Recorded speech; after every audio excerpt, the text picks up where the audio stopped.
Malam pernikahan wanita. Suaminya yang lumpuh buang air di tempat tidur. Namun dia sama sekali tidak merasa jijik. Sebaliknya, dia membawa air hangat untuk membersihkan suaminya dari dalam hingga luar dengan bersih. Karena baginya, tidak peduli seberapa banyak masalah yang diberikan pria ini padanya. Dia seumur hidupnya tidak akan bisa membalas budi pria itu padanya. Ternyata wanita ini lahir dari keluarga pedesaan. Orang tuanya mengutamakan anak laki-laki dan sering memukul serta memarahinya. Untungnya ada seorang pemuda bernama Li Yucheng yang pergi ke desa. Tidak mempermasalahkan latar belakangnya yang berasal dari desa. Membawa wanita itu ke kota. Siapa sangka wanita malang ini hanya melompat dari satu lautan penderitaan ke lautan penderitaan yang lebih dalam.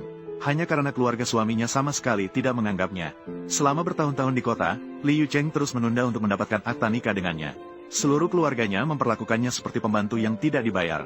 Wanita itu setiap hari harus keluar berjualan untuk membantu biaya rumah tangga. Namun malam itu, setelah dia baru saja menutup lapak dan pulang ke rumah, dia menemukan putrinya berlutut di depan pintu. Kedua kakinya berdarah karena berlutut dan dia juga demam tinggi. Setelah ditanya, dia baru tahu bahwa itu adalah anak perempuan kakaknya yang menuduhnya mencuri sepatu dansanya.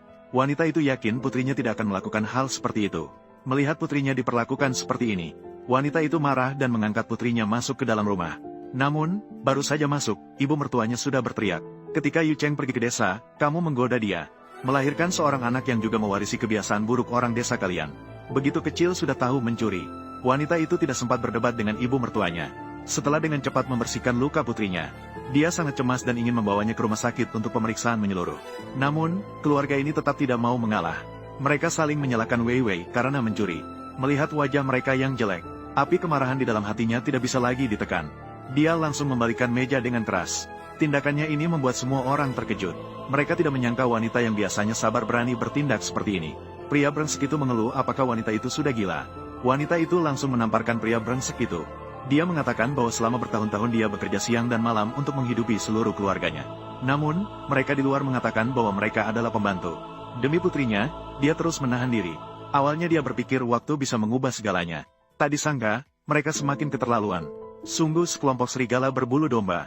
Menghadapi wanita yang histeris ini, ibu mertuanya justru berkata bahwa dia adalah orang desa.